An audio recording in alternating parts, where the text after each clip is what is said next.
Le 14 juillet 1979, 4 jeunes étudiants quittent Marseille pour une randonnée dans le massif de la Sainte-Baume. Luc Fontaine, 19 ans, étudiant en médecine. Marc Lefebvre, 20 ans, futur ingénieur. Sophie Garnier, 18 ans, passionnée de littérature. Antoine Chevalier, 19 ans, étudiant en droit. 4 amis inséparables depuis l'enfance dans les quartiers de La Timone et Saint-Barnabé. 4 vies pleines de promesses. Ils ne reviendront jamais. 25 ans plus tard, en octobre 2004, un chasseur découvre un sac à dos à moitié enterré dans une zone reculée du massif, à plus de 8 kilomètres du sentier principal. À l'intérieur, des cartes d'identité, des photos et un carnet qui contenait des mots que personne n'aurait jamais dû lire. Des mots qui révélaient que ce jour de juillet n'était pas ce que tout le monde avait cru pendant un quart de siècle. Qu'est-ce qui s'est réellement passé dans ces montagnes? Pourquoi ces 4 jeunes gens ont-ils disparu sans laisser la moindre trace pendant 25 ans? Et surtout, que contenait ce carnet qui a forcé les enquêteurs à tout reconsidérer? Avant de continuer avec cette histoire qui a bouleversé Marseille, si vous appréciez les affaires mystérieuses réelles comme celle-ci, abonnez-vous à la chaîne et activez les notifications pour ne manquer aucun nouveau cas. Maintenant, découvrons comment tout a commencé. Marseille, été 1979. La ville vibre sous le soleil méditerranéen, ses ruelles étroites sentent le pastis et la bouillabaisse. Le quartier de La Timone, situé dans le 9e arrondissement, abrite une population majoritairement ouvrière et commerçante. Les familles se connaissent depuis des générations. On se salue dans les rues, on fait ses courses chez les mêmes commerçants depuis des décennies. C'est dans ce tissu social serré que nos 4 jeunes ont grandi. Luc Fontaine était le fils de Claudine et Robert Fontaine, propriétaires d'une petite épicerie sur la rue Émile Duclos. Un commerce familial qui existait depuis 1943, ayant survécu à la guerre et aux transformations de la ville. Luc était un garçon brillant, toujours premier de sa classe. En 1978, il avait été admis à la faculté de médecine de l'université d'Aix-Marseille, un accomplissement immense pour une famille modeste. Sa mère en parlait avec fierté à chaque client qui entrait dans la boutique. Son père, plus réservé, gardait néanmoins une copie du relevé de notes de son fils derrière le comptoir. Marc Lefebvre habitait à 3 rues de là, dans un petit appartement, au 3e étage d'un immeuble qui donnait sur le boulevard de la Barrasse. Son père travaillait au chantier naval de La Ciotat. Sa mère était couturière à domicile. Marc et Luc s'étaient rencontrés à l'école primaire en 1966 et ne s'étaient plus jamais quittés. Contrairement à Luc, Marc était plus réservé, plus réfléchi. Il étudiait l'ingénierie mécanique, rêvant de travailler un jour dans l'aéronautique. Il passait des heures à dessiner des plans de machines complexes dans des cahiers qui couvraient entièrement son bureau. Sophie Garnier vivait dans le quartier de Saint-Barnabé, à environ 4 kilomètres de La Timone. Son père, Henri Garnier, possédait une petite entreprise de mécanique automobile sur la route d'Alauch. C'était un homme dur au travail, mais tendre avec sa fille unique. Sophie avait rencontré Luc lors d'une soirée organisée par des amis communs en 1977. Leur relation s'était développée lentement, naturellement. Elle étudiait les lettres modernes à l'université, écrivait de la poésie qu'elle ne montrait qu'à Luc et rêvait de devenir enseignante. Elle portait toujours un petit carnet bleu dans son sac où elle notait des observations sur les gens, les lieux, des fragments de phrases qu'elle entendait dans la rue. Antoine Chevalier était différent des 3 autres. Sa famille habitait dans le 8e arrondissement, quartier plus aisé proche du parc Borély. Son père était notaire, associé dans une étude prestigieuse du Vieux-Port. Antoine étudiait le droit, suivant une tradition familiale qui remontait à 3 générations. Il avait rencontré Marc et Luc au lycée Périer en 1975. Où il avait été admis grâce aux excellents résultats scolaires de son collège privé. Au début, la différence sociale créait une certaine distance. Mais Antoine avait une sincérité désarmante, une curiosité authentique pour les gens, et petit à petit, il était devenu partie intégrante du groupe. Les quatre amis se retrouvaient régulièrement au café Le Central, sur la place Jean Jaurès, près de la gare Saint-Charles. Ils y passaient des heures à discuter de leurs études, de leurs rêves, de politique, de cinéma.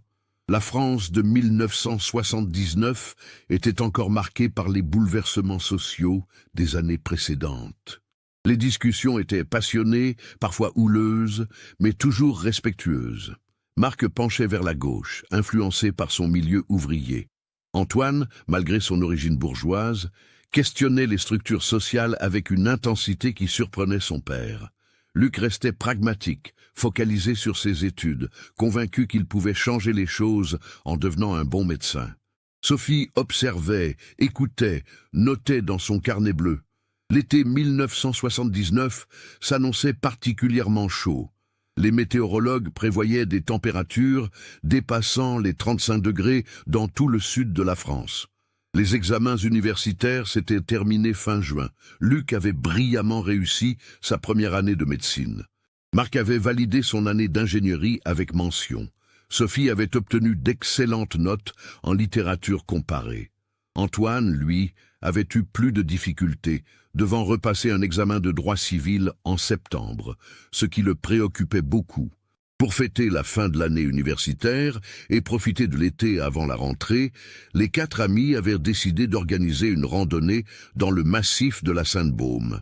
Ce massif montagneux, situé à une quarantaine de kilomètres à l'est de Marseille, culmine à plus de 1100 mètres d'altitude avec le signal des Béguines.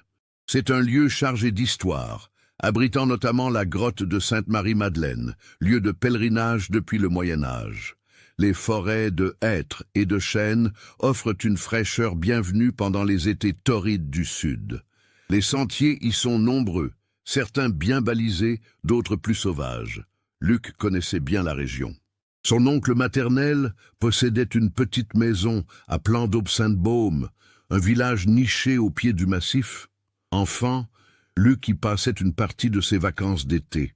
Il avait exploré les sentiers, appris à reconnaître les plantes médicinales qui poussaient dans la forêt, une passion qui nourrissait sa vocation médicale. C'est lui qui avait proposé cette excursion, assurant que le cadre était magnifique et que la randonnée serait facile, adaptée à tous les niveaux. Le 14 juillet 1979 était un samedi, la fête nationale française. Marseille s'apprêtait à célébrer avec les traditionnels feux d'artifice sur le vieux port le soir. Mais les quatre amis avaient d'autres projets. Ils voulaient échapper à la foule, trouver la tranquillité des montagnes. Le rendez-vous avait été fixé à 7 heures du matin devant l'épicerie des Fontaines. Marc possédait une Renault 12 de 1975, une voiture bleue que son père lui avait cédée l'année précédente. Claudine Fontaine avait préparé des sandwichs au jambon et des fruits pour le pique-nique. Elle se souvenait parfaitement de ce matin-là.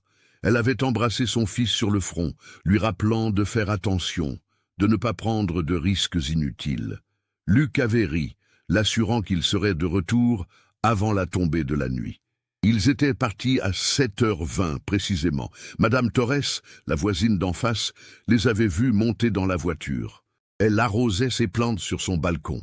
Elle se rappelait que Sophie portait un chemisier blanc et un jean, que Luc avait un sac à dos rouge, que les garçons riaient de quelque chose. La voiture avait démarré dans un nuage de fumée bleue, caractéristique du vieux moteur. Le trajet jusqu'à Plan-d'Aube-Sainte-Baume prenait environ 50 minutes par l'autoroute A50, puis la départementale. Ils devaient emprunter la route qui serpente à travers les collines, traverser Aubagne, puis monter vers le massif. La route était sinueuse, mais bien entretenue. À 8h45, ils s'étaient arrêtés à une station-service à Gémenos pour faire le plein d'essence. Le pompiste, un homme du nom de Gilberte Pastore, se souvenait d'eux. Il avait servi Marc, qui avait payé avec un billet de 100 francs. Les trois autres étaient descendus de la voiture pour s'étirer les jambes. Pastor se rappelait que l'ambiance était joyeuse, qu'ils avaient acheté des bouteilles d'eau et des barres de chocolat. Rien d'inhabituel, rien qui laissait présager ce qui allait suivre. Ils étaient arrivés à Plan d'Aube-Sainte-Baume vers 9h30. Le village était calme ce matin-là. La plupart des habitants étaient encore chez eux ou se préparaient pour les festivités du 14 juillet. La voiture de Marc avait été garée sur un petit parking de terre battue situé à l'entrée d'un sentier appelé le Chemin des Rois. Ce sentier, utilisé depuis des siècles par les pèlerins se rendant à la grotte, montait progressivement à travers la forêt jusqu'à un plateau offrant une vue panoramique sur la vallée. 2 témoins les avaient aperçus démarrer leur randonnée. Bernard Salvatori, un retraité du village qui promenait son chien, les avait croisés au début du sentier. Il avait échangé quelques mots avec eux, leur indiquant que le temps était idéal pour la marche, que la température resterait supportable à l'ombre des arbres. Il avait remarqué qu'ils étaient bien équipés. Bonnes chaussures de marche, sac à dos, gourde. Luc portait une carte topographique à la main. Marie Castellan, une habitante qui rentrait de faire ses courses, les avait également vus vers 9h45. Elle se souvenait qu'ils semblaient en pleine forme, discutant avec animation. Elle avait pensé qu'il était agréable de voir de jeunes gens choisir la nature plutôt que les festivités bruyantes de la ville. C'était la dernière fois que quelqu'un les voyait vivants. Les heures suivantes devaient être reconstituées à partir de suppositions et d'indices fragmentaires. Le sentier des Rois monte pendant environ 4 kilomètres à travers une forêt dense de chênes verts et de pins d'Alep. Par endroits, la pente devient raide. En 1979, le sentier était bien marqué mais peu fréquenté en dehors des périodes de grand pèlerinage. En ce 14 juillet, il devait être pratiquement seul sur ce chemin. Ce soir-là, Claudine Fontaine commença à s'inquiéter vers 21h. Luc lui avait dit qu'il rentrerait pour le dîner. Elle avait préparé de la daube provençale, le plat préféré de son fils. 22h, toujours rien. Elle téléphona chez les Lefebvre. Personne n'avait de nouvelles de Marc. Elle appela ensuite chez les Garnier. Henri décrocha immédiatement. Non, Sophie n'était pas rentrée non plus. L'inquiétude commençait à monter. À 23h, Henri Garnier décida de contacter la gendarmerie. L'officier de permanence, le brigadier Lombarde, prit note de la déclaration mais expliqua que les disparitions d'adultes n'étaient considérées comme préoccupantes qu'après 24 heures. Il suggéra que les jeunes avaient peut-être décidé de camper pour la nuit, ou qu'ils avaient eu un problème mécanique avec la voiture. Il promit néanmoins de transmettre l'information. Le lendemain matin, le 15 juillet, à l'aube, les 3 familles se retrouvèrent devant la gendarmerie de Marseille. Personne n'avait dormi. Les visages étaient marqués par l'angoisse et la fatigue. Robert Fontaine, d'habitude si réservé, tremblait en remplissant les formulaires de déclaration de disparition.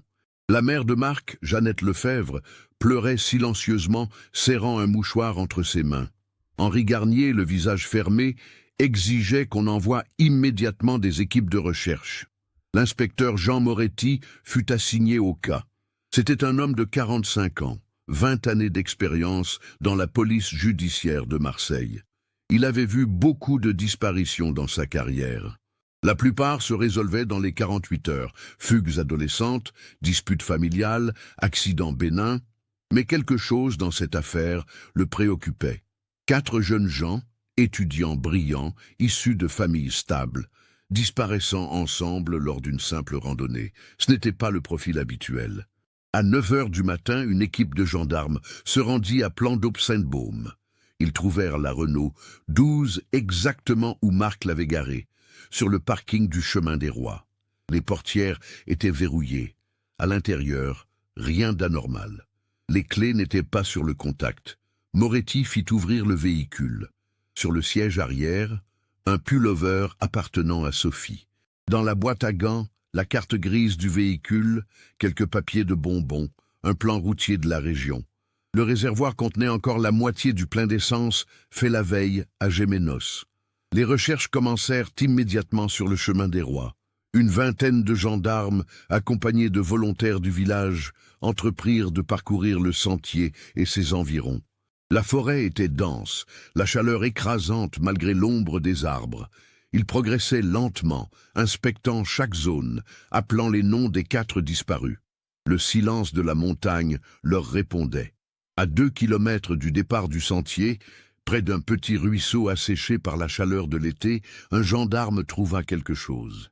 Une bouteille d'eau en plastique, à moitié vide, posée sur une pierre plate. La marque correspondait à celle achetée la veille à la station-service de Gémenos. C'était le premier indice concret. Moretti fit immédiatement intensifier les recherches dans cette zone. Pendant 3 jours, du 15 au 17 juillet, les recherches se poursuivirent avec une intensité croissante. Des équipes cynophiles arrivèrent de Toulon avec des chiens spécialement entraînés pour la recherche de personnes. Les chiens suivirent des pistes qui semblaient prometteuses, mais se perdaient invariablement dans les zones rocheuses où les odeurs ne se conservaient pas. Un hélicoptère de la gendarmerie survola le massif, cherchant des signes de vie, des vêtements colorés, n'importe quoi qui pourrait indiquer la présence des 4 jeunes. Le 18 juillet, Moretti organisa une conférence de presse à la mairie de Plan-d'Aube-Sainte-Baume. Les journaux locaux, La Provence et le Méridional, envoyèrent des reporters. La télévision régionale FR3 Méditerranée filma les familles, lançant des appels désespérés. Claudine Fontaine, le visage ravagé par les larmes, suppliait son fils de donner signe de vie. Henri Garnier, la voix brisée, offrait une récompense de 10 000 francs pour toute information menant à retrouver les jeunes gens. Les théories commencèrent à circuler dans Marseille. Certains parlaient d'un accident, d'une chute collective dans une crevasse non répertoriée. D'autres évoquaient une fugue volontaire, suggérant que les 4 amis avaient peut-être décidé de tout quitter pour commencer une nouvelle vie ailleurs. Les plus sombres murmuraient des histoires d'enlèvement, de crimes crapuleux, bien qu'aucune demande de rançon ne fût jamais reçue. Moretti explorait toutes les pistes. Il interrogea les familles en profondeur, cherchant des signes de problèmes financiers, de conflits, de raisons qui auraient pu pousser les jeunes à disparaître volontairement. Il ne trouva rien. Les relevés bancaires montraient des comptes normaux. Les témoignages des amis et professeurs décrivaient 4 étudiants équilibrés, heureux, tournés vers l'avenir. L'inspecteur découvrit néanmoins quelques éléments troublants. Antoine Chevalier devait repasser un examen en septembre. Son père, maître Chevalier, avait fait pression sur lui pour qu'il réussisse absolument. Lors d'un dîner familial début juillet, il y avait eu une dispute violente. Antoine avait crié qu'il en avait assez des attentes impossibles, qu'il voulait vivre sa vie. Mais cela suffisait-il à expliquer une disparition? Moretti apprit également que la relation entre Luc et Sophie connaissait quelques tensions. Une amie de Sophie, Véronique Santelli, confia à l'inspecteur que Sophie s'était plainte, quelques semaines avant la disparition, que Luc devenait distant, trop absorbé par ses études de médecine. Mais là encore, rien qui semblait justifier une fuite dramatique. À la fin du mois de juillet, après 2 semaines de recherches intensives mobilisant plus de 100 personnes, les autorités durent se rendre à l'évidence. Aucune trace des 4 jeunes gens n'avait été trouvée au-delà de cette bouteille d'eau. Le massif de la Sainte-Baume couvre plusieurs centaines d'hectares de terrain accidentés. Il contient des grottes, des ravins, des zones presque impénétrables. Les recherches ne pouvaient continuer indéfiniment avec la même intensité. Le 3 août, Moretti réunit les familles dans son bureau. Il leur expliqua que les recherches actives allaient être suspendues, mais que le dossier resterait ouvert. Toute nouvelle information serait immédiatement investiguée. Les familles étaient dévastées. Pour elles, suspendre les recherches équivalait à abandonner leurs enfants. Les mois qui suivirent furent un cauchemar pour les 3 familles. L'automne 1979 arriva avec ses pluies qui nettoyaient Marseille de la poussière de l'été. Mais rien ne pouvait laver la douleur qui s'était installée dans les foyers des Fontaine, des Lefebvre, des Garnier et des Chevalier. Claudine Fontaine ne pouvait plus travailler normalement à l'épicerie. Elle sursautait chaque fois que la porte s'ouvrait, espérant voir entrer son fils. Elle avait gardé la chambre de Luc exactement comme il l'avait laissée. Ses livres de médecine étaient encore ouverts sur le bureau, ses notes étalées, comme s'il allait revenir d'un instant à l'autre pour continuer à étudier. Robert essayait de maintenir une façade de normalité, mais les clients remarquaient qu'il avait vieilli de 10 ans en quelques semaines. Ses mains tremblaient quand il rendait la monnaie. Jeannette Lefebvre sombra dans une dépression profonde. Elle refusait de sortir de chez elle, passait ses journées assise près de la fenêtre, fixant la rue, attendant Marc. Son mari, Georges, continuait à travailler au chantier naval, mais ses collègues notaient qu'il était devenu silencieux, absent. Le soir, il buvait plus que de raison, essayant de noyer le vide insupportable laissé par l'absence de son fils unique. Henri Garnier réagit différemment. La douleur se transforma en colère froide. Il ne pouvait accepter l'idée que sa fille ait simplement disparu sans explication. Il entreprit ses propres recherches. Chaque week-end, il se rendait au massif de la Sainte-Baume, parcourant les sentiers avec une obstination presque maniaque. Il interrogeait les randonneurs, les chasseurs, les habitants du village. Il placardait des affiches avec la photo de Sophie sur tous les arbres, tous les murs. Sa femme, Martine, le suppliait de cesser de faire le deuil, mais il refusait. « Je ne l'enterrerai pas sans corps », répétait-il. Maître Chevalier, le père d'Antoine, adopta une attitude différente. Homme pragmatique et rationnel, il consulta des détectives privés, offrit des récompenses substantielles pour toute information. Il utilisa ses relations dans le milieu judiciaire pour maintenir la pression sur l'enquête. Mais sous ce masque d'efficacité se cachait une culpabilité dévorante. Sa dernière conversation avec Antoine avait été cette dispute violente. Il ne lui avait jamais dit qu'il l'aimait, qu'il était fier de lui, malgré cet examen raté. Cette pensée le hantait chaque nuit. Dans les quartiers de la Timone et Saint-Barnabé, l'ambiance avait changé. Les gens parlaient à voix basse. Les parents surveillaient leurs enfants avec une anxiété nouvelle. Comment 4 jeunes gens pouvaient-ils simplement s'évaporer? Si cela pouvait leur arriver, cela pouvait arriver à n'importe qui. Une peur diffuse s'était installée dans la communauté. Les années passèrent avec une lenteur cruelle. En 1980, 1 an après la disparition, les familles organisèrent une cérémonie commémorative à l'église Notre-Dame de la Garde, la basilique qui surplombe Marseille. Des centaines de personnes vinrent, amis, voisins, anciens camarades de classe. On pria pour le repos des âmes des 4 disparus, bien qu'officiellement ils ne fussent pas déclarés morts. C'était une façon pour la communauté de faire son deuil, même sans corps, même sans réponse. Moretti continuait à recevoir régulièrement des coups de fil des familles. Y avait-il du nouveau? Avait-on vérifié telle ou telle piste? Il devait à chaque fois admettre qu'il n'y avait rien de concret. Le dossier restait ouvert sur son bureau, mais sans nouvel élément, l'enquête était dans l'impasse. Il avait interrogé plus de 200 personnes. Il avait exploré toutes les hypothèses rationnelles, mais les 4 jeunes restaient introuvables. En 1984, 5 ans après la disparition, une procédure légale fut entamée pour déclarer les 4 jeunes officiellement décédés. C'était nécessaire pour des raisons administratives, pour permettre aux familles de régler les questions d'héritage, de clôturer des comptes, d'avancer dans le processus de deuil. Claudine Fontaine refusa de signer les documents pendant des mois. Accepter que Luc soit légalement mort, c'était abandonner le dernier espoir qu'il puisse un jour franchir à nouveau la porte de l'épicerie. Les relations entre les familles évoluèrent de manière complexe. Au début, elles se soutenaient mutuellement, unies par la tragédie commune. Mais avec le temps, des tensions apparurent. Henri Garnier reprochait aux Fontaines de ne pas assez chercher, de s'être résigné trop vite. Maître Chevalier, habitué à contrôler les situations, devenait impatient avec les débordements émotionnels des autres. Jeannette Lefebvre, enfermée dans sa dépression, ne pouvait plus participer aux réunions familiales. Petit à petit, chaque famille se referma sur elle-même, portant sa douleur en silence. En 1990, 11 ans après les faits, Moretti prit sa retraite. Il transmit le dossier à un jeune inspecteur, Vincent Mercier, fraîchement arrivé de Lyon. Mercier parcourut les centaines de pages de rapports, d'interrogatoires, de notes. Il fut frappé par le professionnalisme de son prédécesseur, mais aussi par l'absence totale d'indices concrets au-delà de cette bouteille d'eau trouvée le premier jour.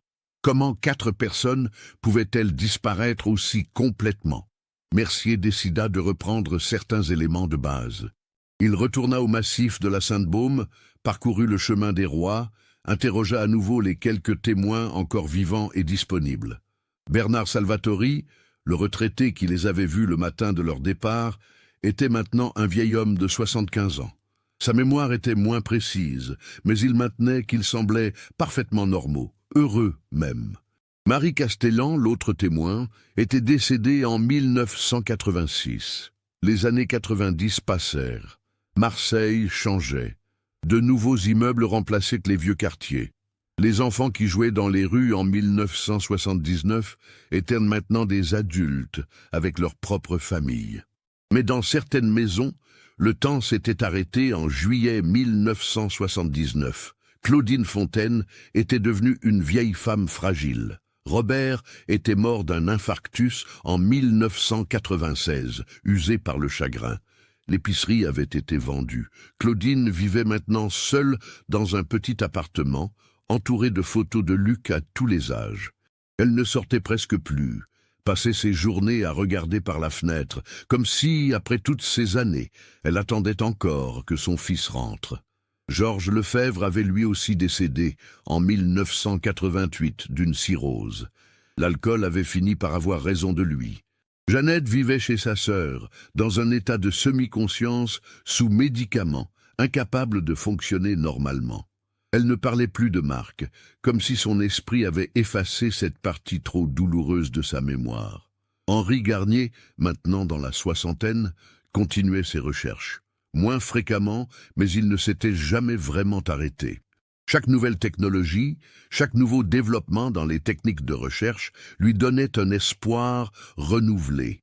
Il avait contacté des associations de familles de disparus, participé à des émissions de télévision sur les cold cases. Martine était restée à ses côtés, mais leur mariage était devenu une coquille vide, unie seulement par ce deuil partagé.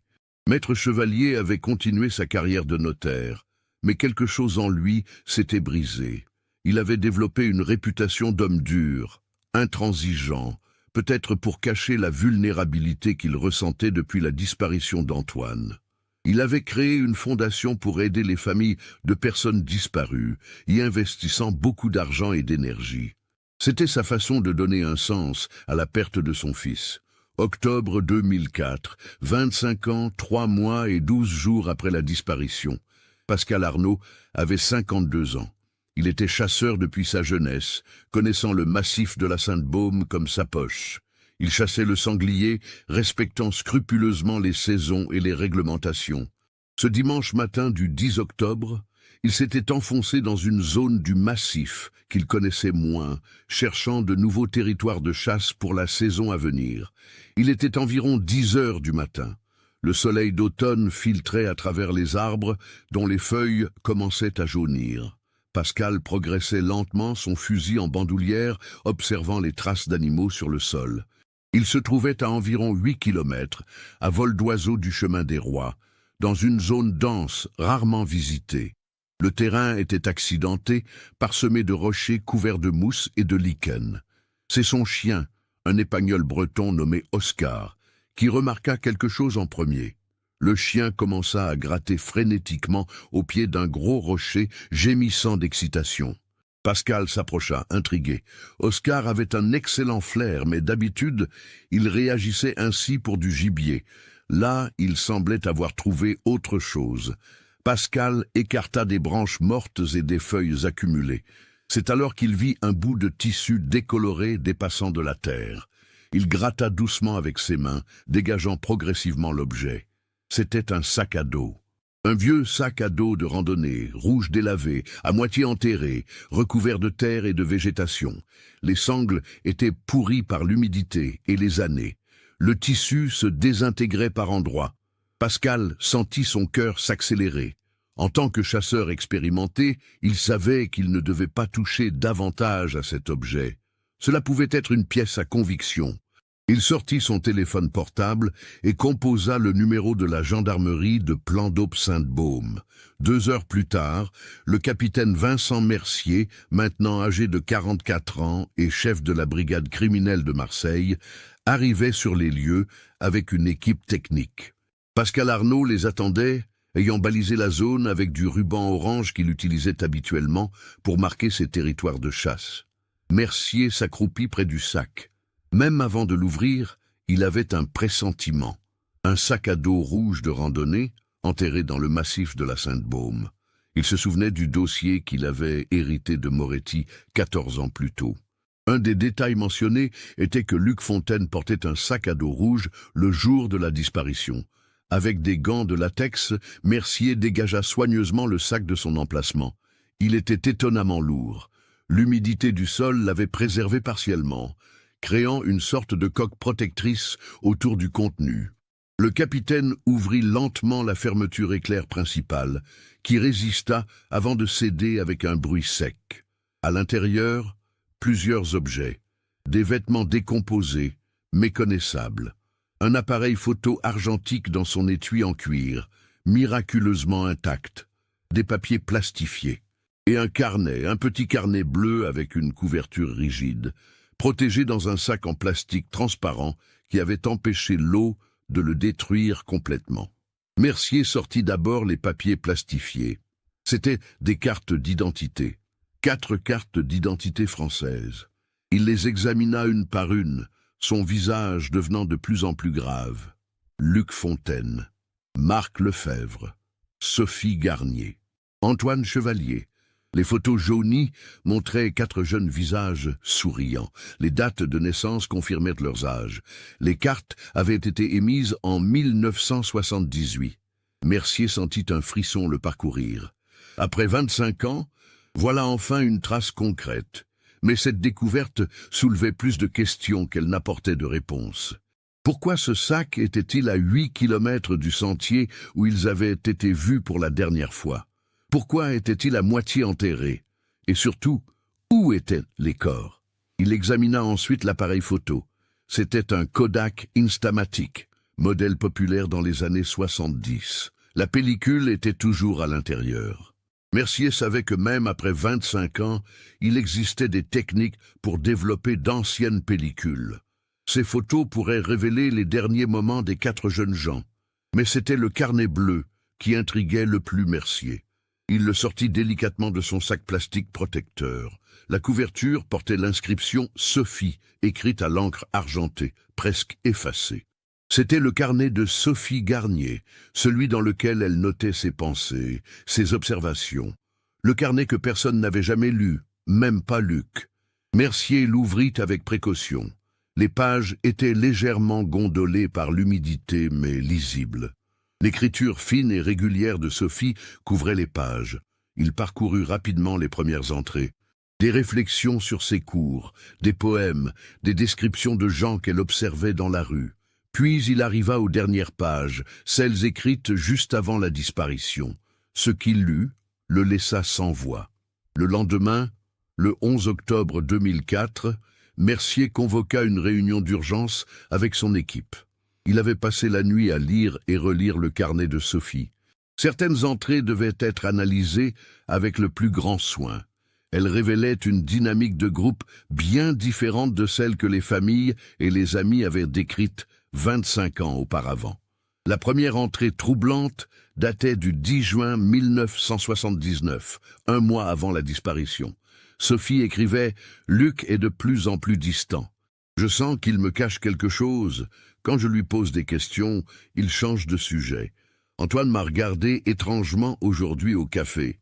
Je ne sais pas quoi penser. » Le 23 juin, Marc et Antoine se sont disputés hier soir.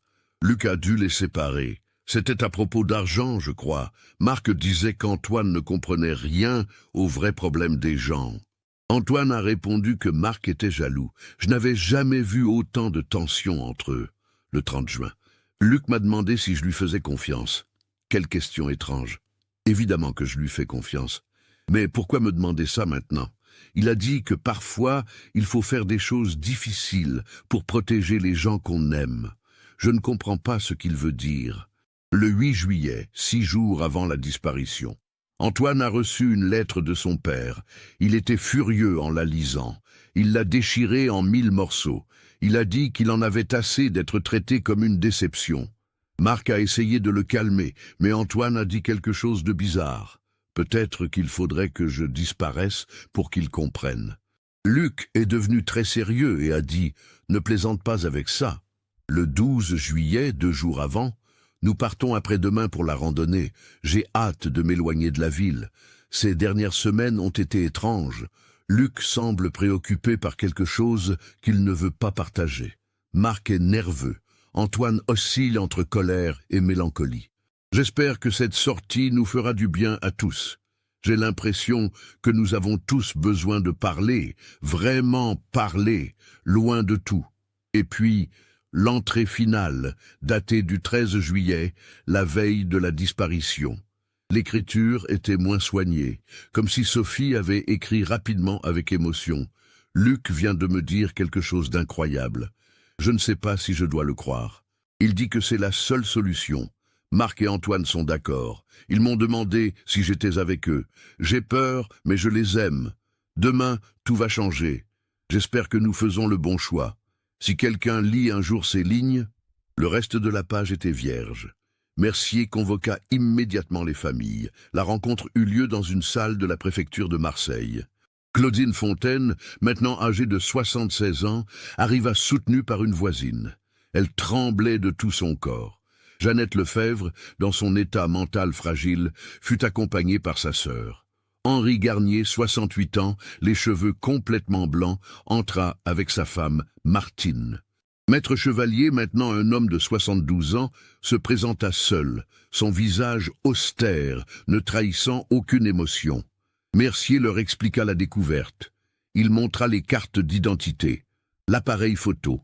Claudine éclata en sanglots. « Où est mon fils? Où est son corps ?» demanda-t-elle d'une voix brisée.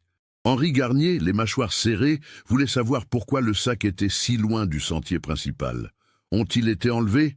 Déplacés? Mercier hésita avant de mentionner le carnet. C'était une pièce à conviction importante, mais c'était aussi le journal intime d'une jeune fille. Finalement, il décida de leur lire certains passages, ceux qui pouvaient aider à comprendre ce qui s'était passé. Il omit les détails les plus personnels. Quand il termina, le silence dans la salle était pesant. Maître Chevalier fut le premier à parler. Cela suggère qu'ils ont planifié quelque chose. Mais quoi et pourquoi? C'était la question que tout le monde se posait. Mercier lança immédiatement plusieurs axes d'investigation. D'abord, développer la pellicule de l'appareil photo. Un laboratoire spécialisé à Paris accepta de tenter le processus délicat. Ensuite, organiser de nouvelles recherches dans la zone où le sac avait été trouvé. Si le sac était là, peut-être y avait-il d'autres indices, voire des restes humains. Le 14 octobre, 3 jours après la découverte du sac, une équipe de 20 gendarmes, accompagnée de chiens et d'experts en recherche forensique, quadrilla systématiquement la zone.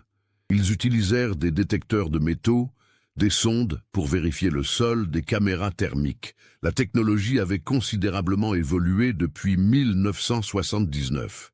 À 15h30, un des chiens signala quelque chose à environ 50 mètres du lieu où le sac avait été trouvé.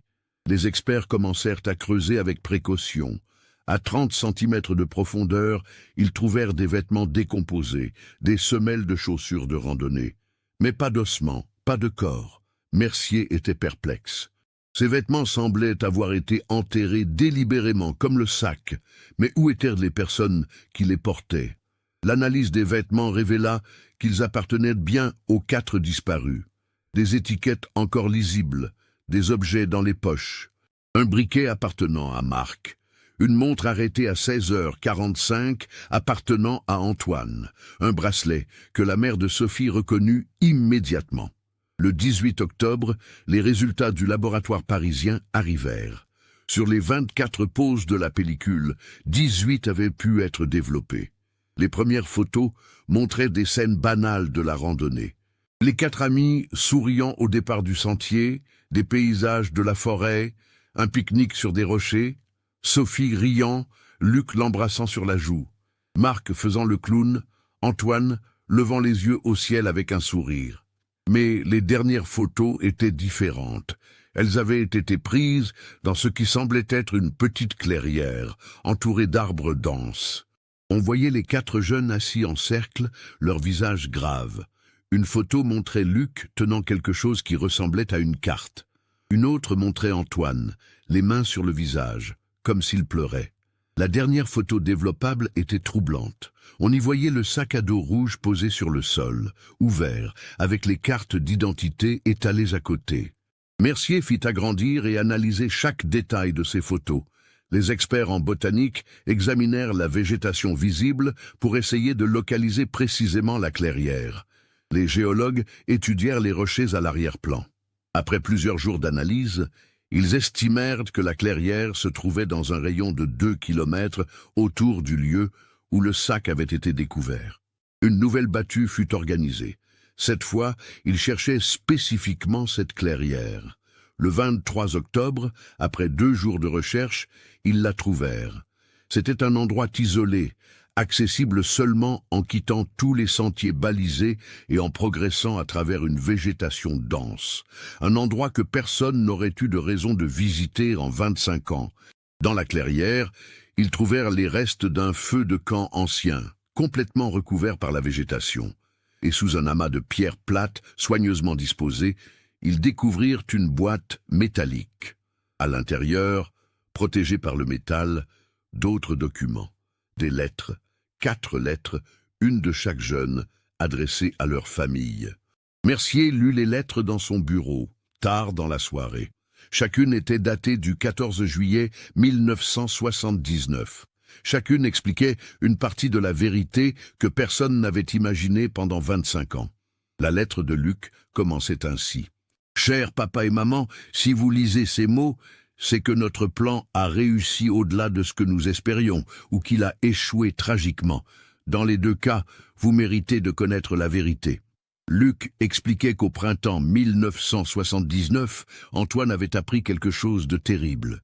Son père, maître Chevalier, était impliqué dans une affaire de corruption immobilière à Marseille. Antoine avait découvert des documents compromettants dans le bureau de son père, des preuves que maître Chevalier et plusieurs autres notaires facilitaient le blanchiment d'argent pour des organisations criminelles, en particulier pour le milieu marseillais contrôlant le trafic de drogue. Antoine avait été déchiré. Dénoncer son père signifiait détruire sa famille, probablement mettre sa vie en danger. Mais laisser ses activités continuer était moralement inacceptable. Il en avait parlé à Luc, son ami le plus proche. Luc avait conseillé la prudence. Ils avaient consulté Marc, qui avait suggéré de contacter la police anonymement. Mais Antoine savait que son père soupçonnerait immédiatement qu'il était la source de la fuite. Sophie avait été mise au courant plus tard. Elle avait proposé une idée folle, inspirée par un roman policier qu'elle avait lu. Et si Antoine disparaissait? Si on croyait qu'il était mort, il ne serait plus une menace pour personne, mais il pourrait transmettre les informations aux autorités de manière sécurisée. L'idée avait d'abord semblé absurde, mais plus ils y réfléchissaient, plus elle prenait forme. Il pourrait simuler une disparition collective lors d'une randonnée. Les recherches ne trouveraient rien. Après quelque temps, quand l'attention se serait déplacée ailleurs, Antoine pourrait transmettre les documents aux autorités compétentes de manière anonyme. Mais il y avait un problème. Si seul Antoine disparaissait, les soupçons se porteraient immédiatement sur les raisons. Si les 4 disparaissaient ensemble, cela ressemblerait à un accident tragique. Personne ne chercherait un mobile criminel. La lettre de Luc continuait « Nous avons pris cette décision ensemble, en pleine conscience.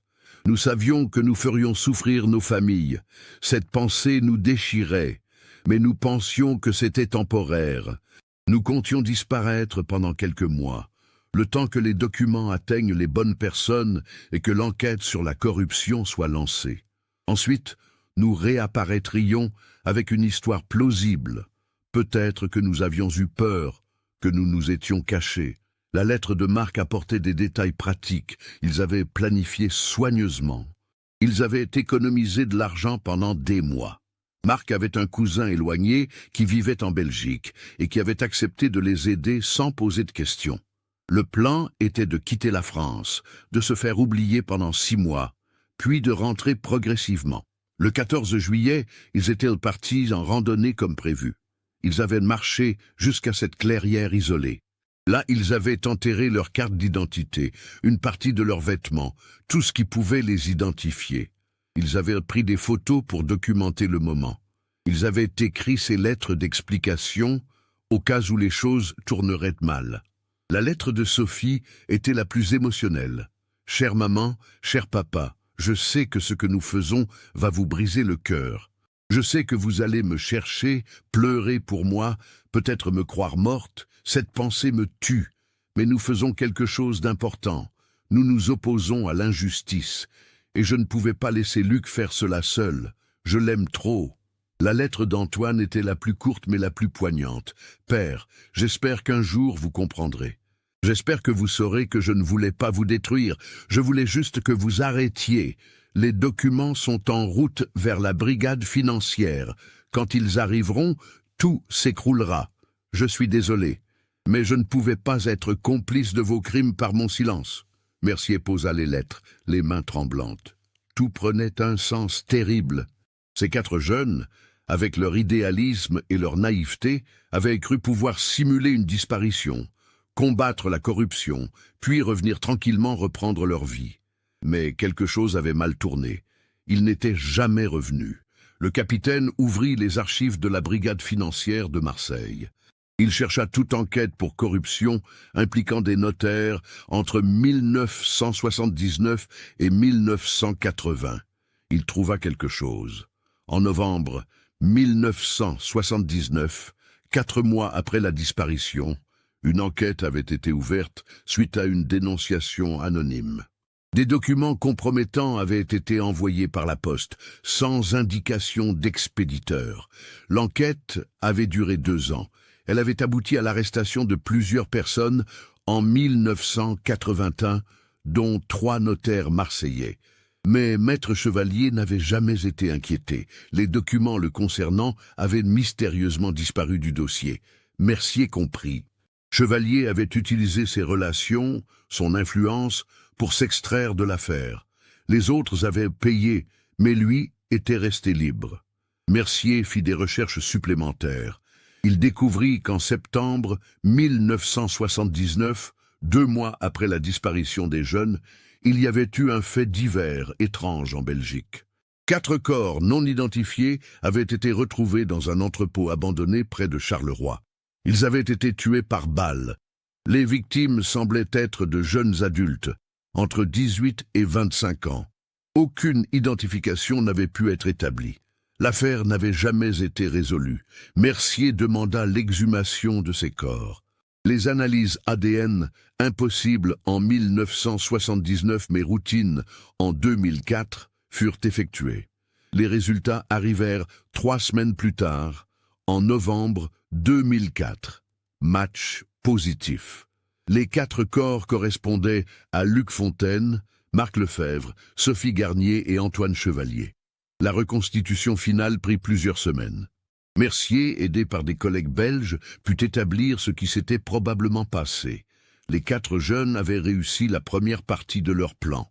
Ils avaient quitté le massif de la Sainte-Baume par des chemins détournés, probablement dans une voiture qu'un complice les attendait. Ils avaient gagné la Belgique comme prévu. Le cousin de Marc les avait hébergés dans un petit appartement à Charleroi. De là, ils avaient posté les documents compromettants à la brigade financière de Marseille. Mais ils avaient fait une erreur fatale. Dans leur naïveté, ils n'avaient pas compris à quel point les gens qu'ils dénonçaient étaient dangereux. Maître Chevalier, en recevant les premiers signes de l'enquête, avait rapidement compris que son fils était derrière tout cela. Malgré la disparition, malgré les recherches, il avait deviné la vérité. Chevalier avait des contacts dans le milieu criminel marseillais, les mêmes gens pour qui il blanchissait de l'argent. Il leur avait demandé de retrouver les 4 jeunes.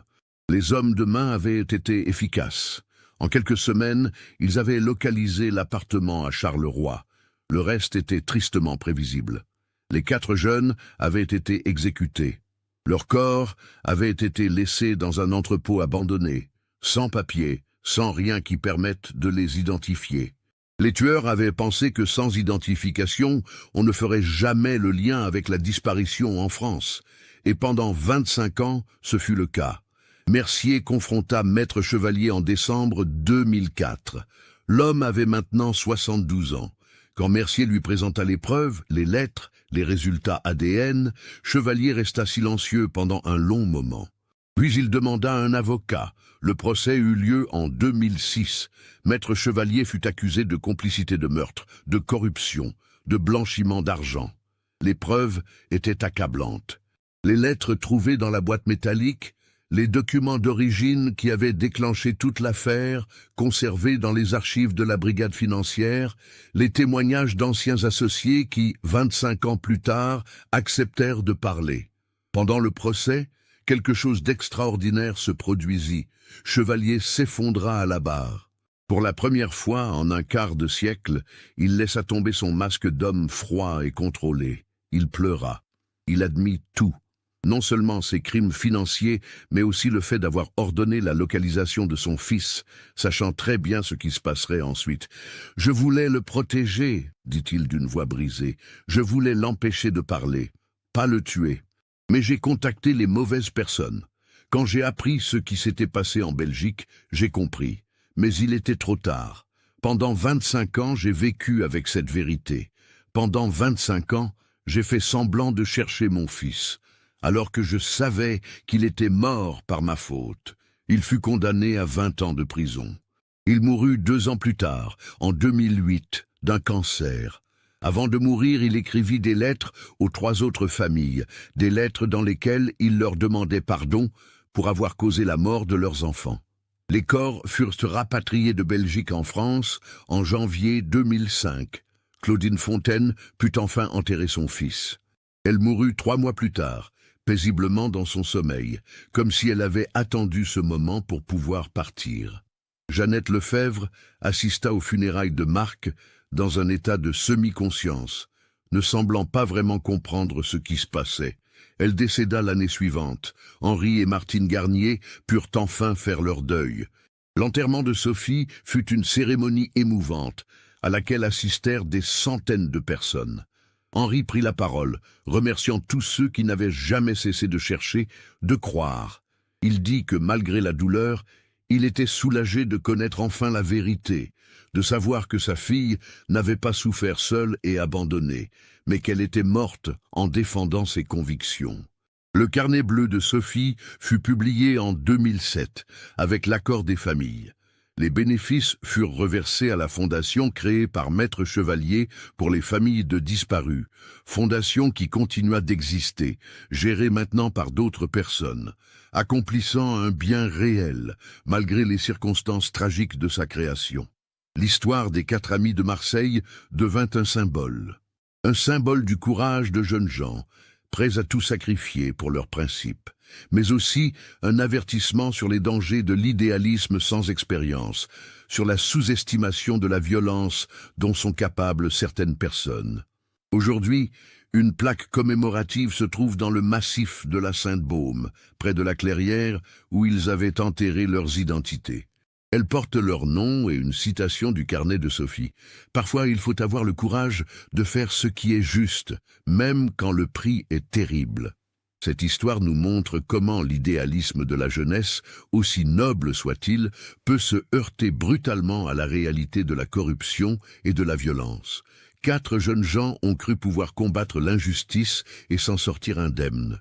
Leur courage était réel, leurs intentions pures, mais leur compréhension du danger tragiquement insuffisante. Qu'en pensez-vous?